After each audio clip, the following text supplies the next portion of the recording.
নমস্কার বন্ধুরা, আরও একটা নতুন রেসিপির ভিডিওতে আপনাদের সবাইকে স্বাগত। আজকে বানাচ্ছি পটলের ভর্তা।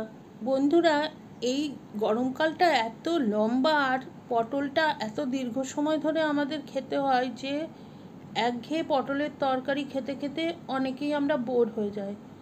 তো সেই জন্যে একটু অন্যরকমভাবে পটলটা বানাবার চেষ্টা করলাম। আর আপনাদের আমি একদম গ্যারেন্টি দিয়ে বলতে পারি, এটা খেলে আপনাদের খুবই ভালো লাগবে আর মনে হবে বারবার এই পটলের ভর্তাটাই বানিয়ে খাই। তো আসুন দেখে নিই রেসিপিটা। নিয়েছি 8-10টা পটল আর ওপরের খোসাটা চেঁচে নিয়েছি, যেটা চকচকে পার্ট আছে সেটা বাদ দিয়ে দিয়েছি, বাকি খোসা কিন্তু রয়েছে। আর এখন অর্ধেক করে কেটে নিচ্ছি। আপনারা চাইলে এখানে পটলটাকে কুচি কুচি করেও কাটতে পারেন। এখন কড়াই বসিয়ে দিয়েছি গ্যাসে, দিয়ে দেবো অল্প একটু জল, তাতে লবণ হলুদ দিয়ে পটলগুলো আমি সেদ্ধ করে নেব। আর জলটা কিন্তু একটু বুঝে শুনেই দিতে হবে, কেননা পটলও সেদ্ধ হয়ে যাবে, জলও শুকিয়ে যাবে। এরকমভাবেই জল দিলে ভালো, কেননা না হলে জলটা ফেলে দিতে হলে আবার পুষ্টিগুণ কিছুটা বেরিয়ে যেতে পারে। মিডিয়াম হিটে 15 মিনিট আমি সেদ্ধ করে নিয়েছি। আর দেখুন, পটলও সেদ্ধ হয়ে গেছে আর জলও কিন্তু একদমই শুকিয়ে গেছে। এখন পটলগুলো আমি তুলে নিচ্ছি, ঠান্ডা হলে এগুলোকে বেটে নেব। আর কড়াইটা পরিষ্কার করে নিয়েছি, দিয়ে দিচ্ছি 2 চা চামচ মতো সর্ষের তেল, তাতে দিচ্ছি 1 চা চামচ কালো জিরে আর 2টো চেরা কাঁচা লঙ্কা। কালো জিরের সুন্দর গন্ধ বেরিয়ে গেলে আমি দিয়ে দেব 10-12 কোয়া রসুন, একটু কুচি করে নিয়েছি সেটা দিচ্ছি। রসুনটা একটু বেশি দিতে পারলেই ভালো, তাহলে ভর্তার স্বাদটা বেশি ভালো হয়।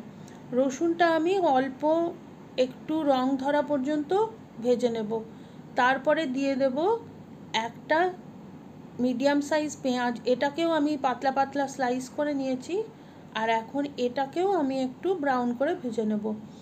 একদম বেরেস্তার মতো হবে না, কিন্তু একটু কালার আসবে, এইরকম অবস্থা পর্যন্ত ভাজতে হবে, তাহলে কিন্তু একটা সুন্দর ফ্লেভার হয় ভর্তার মধ্যে, খেতে ভালো লাগবে। তো দেখুন, ঠিক এই রকমভাবে ভেজে নিতে হবে। এখন গ্যাসটা অফ করে দেব।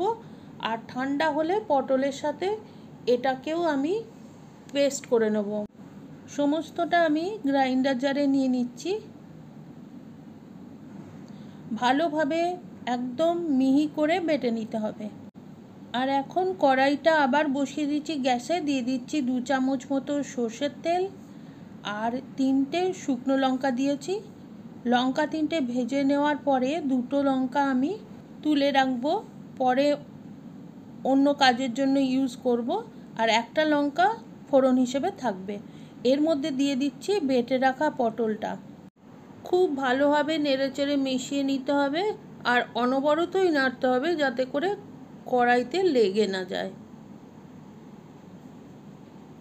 দিয়ে দেব সামান্য একটু লাল লঙ্কার গুঁড়ো, এটা একটু বুঝে দেবেন। আপনারা যারা ঝাল কম খান তারা এইটা স্কিপ করবেন, কেননা এখানে আগে কাঁচা লঙ্কা দিয়ে বেটে নেওয়া হয়েছে, আবার শুকনো লঙ্কাও দেওয়া হয়েছে, সেজন্যে ঝালটা যারা কম খান তারা এটা স্কিপ করতে পারবেন।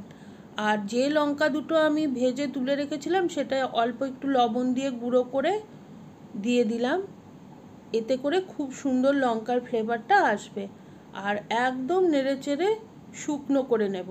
দেখুন, বেশ অনেকটা শুকনো হয়ে এসছে। আর এখন এই পর্যায়ে ভর্তাটা একদমই তৈরি, কড়াই থেকে ছেড়ে ছেড়ে আসছে। তো এখন আমি এটা তুলে নেব আর গরম ভাতের সাথে সার্ভ করে দেবো। আপনারা বাড়িতে অবশ্যই একবার বানিয়ে দেখবেন, দারুণ ভালো লাগবে। আর পটলের একদম ভিন্নধর্মী একটা রান্না, বাড়িতে অবশ্যই ট্রাই করবেন। কমেন্ট করে জানাবেন কেমন লাগলো। আর রেসিপিটা ভালো লাগলে please like, share and subscribe my channel.